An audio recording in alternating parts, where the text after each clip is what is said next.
Question number 4 देखिए, द्रव्यमान दिया है 100 ग्राम, किलोग्राम में बदलेंगे 0.1 किलोग्राम आएगा। जी का मान दिया है 10 मीटर पर सेकेंड स्क्वायर और अंतिम वेग दिया है 20 मीटर पर सेकेंड। ऊंचाई पूछ रहा है, तो स्थितिज ऊर्जा बराबर क्या होता है? गतिज ऊर्जा। स्थितिज ऊर्जा का मान होता है mgh बराबर गतिज ऊर्जा बराबर हाफ mv स्क्वायर। m से m कैंसिल कर दिया। g का मान दिया है 10, तो 10h बराबर हाफ। v का मान दिया, अंतिम वेग दिया है 20, तो 20 गुणित 20, 2 दहाम 20, 10 से 10 कैंसिल कर दीजिए। h बराबर कितना आ गया? 20 मीटर। चौथा सवाल का आंसर हो गया। इसी में एक उत्तर और पूछा है कि उस ऊंचाई पर पिंड की कुल ऊर्जा बताइए। ये जितनी ऊंचाई है, मान लीजिए पिंड है ये इस ऊंचाई पर, मान लीजिए यहाँ 20 मीटर ऊंचाई है, तो 20 मीटर ऊंचाई पर कुल ऊर्जा क्या होगा? ध्यान रखिए, हमेशा ध्यान रखिए।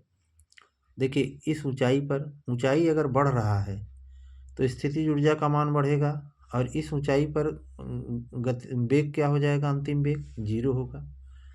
अंतिम वेग क्या हो जाएगा? 0। तो कुल ऊर्जा पूछा है, तो कुल ऊर्जा बराबर क्या होता है? स्थितिज ऊर्जा धन गतिज ऊर्जा। स्थितिज ऊर्जा mgh धन गतिज ऊर्जा क्या होता है? Half mv square. तो m का मान दिया है 0.1 किलोग्राम, 0.1 लिखा मैंने। g 10 है, ऊंचाई कितना निकाला? 20 धन हाफ, m दिया है 0.1, और v का मान क्या है? v अंतिम वेग क्या है? 0 है, तो यहाँ 0 रख देंगे तो पूरा 0 हो जाएगा।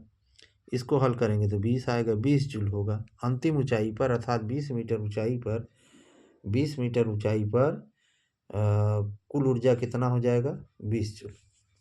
क्वेश्चन नंबर आइए देखिए 5 में दिया, पहला द्रव्यमान दिया है 0.2 किलोग्राम, प्रारंभिक वेग उसका दिया है 10 मीटर पर सेकेंड। तो काइनेटिक एनर्जी इनिशियल माने प्रारंभिक गतिज ऊर्जा पूछ रहा है, तो प्रारंभिक गतिज ऊर्जा क्या हो जाएगा? हाफ एम यू स्क्वायर, ये यू है, हाफ एम यू स्क्वायर। तो 1/2 एम दिया है 0.2 और यू दिया है 10, तो 10 गुणित 10, 2 पंचे 10, और 1 0 से 1 दशमलव हट जाएगा, 5 दूनी 10 जूल आया। अब सवाल पूछ रहा है दूसरा कि उसका स्थितिज ऊर्जा। तो देखिए अगर कोई पिंड है, मान लीजिए पिंड है, इसका गतिज ऊर्जा नीचे जो भी है, ये प्रारंभिक गतिज ऊर्जा यहाँ दिया है, गतिज ऊर्जा ने प्रारंभिक निकाला 10 जूल। अब पूछ रहा है कि इसकी स्थितिज ऊर्जा क्या होगी। तो गतिज ऊर्जा, ऊर्जा संरक्षण के सिद्धांत से ऊर्जा नष्ट नहीं होती, ऊर्जा का रूप परिवर्तन होता है। जितनी ऊर्जा यहाँ है उतनी ऊर्जा यह गतिज ऊर्जा यहाँ आने पर वह स्थितिज ऊर्जा में परिवर्तित हो जाएगी। हमेशा ध्यान रखिए, ऊर्जा नष्ट नहीं होता है, वह एक रूप से दूसरे रूप में परिवर्तित हो जाता है। तो गतिज ऊर्जा यहाँ 10 जूल है, और जब यह ऊर्जा यहाँ पहुँचेगा तो यहाँ वह स्थितिज ऊर्जा में कन्वर्ट हो जाएगा। इसलिए काइनेटिक एनर्जी बराबर क्या हो जाएगा? स्थितिज ऊर्जा। तो काइनेटिक एनर्जी कितना दिया है? 10 जूल। ये प्रारंभिक गतिज ऊर्जा यहाँ 10 जूल दिया है, इसलिए स्थितिज ऊर्जा का मान यहाँ कितना हो जाएगा? 10 जूल। अब आते हैं इसका तीसरा पूछा है कि 2.5 मीटर ऊंचाई पर, मान लीजिए यहाँ से यहाँ 2.5 मीटर ऊंचाई पर उसका गतिज ऊर्जा क्या होगा। तो देखिए यह ऊंचाई 2.5 मीटर दिया है, यहाँ से यहाँ तक 2.5 मीटर। तो देखिए गतिज ऊर्जा बराबर स्थितिज ऊर्जा, एक सामान्य सूत्र हम बता देते हैं। गतिज ऊर्जा बराबर स्थितिज ऊर्जा होता है, क्योंकि गतिज ऊर्जा जितना रहेगा वही कन्वर्ट होकर स्थितिज ऊर्जा में जाएगा। तो सूत्र हमने निकाला mgh, m दिया है 0.2, वहाँ 0.2, और g का मान 10 है, h ऊंचाई 2.5 है, तो गुणा करेंगे तो 5 जूल आएगा। ये इस तरह से लगाएंगे तो ये आंसर ये भी ठीक है। और दूसरा नियम क्या है, ये दूसरा नियम हम बता रहे हैं इसी का।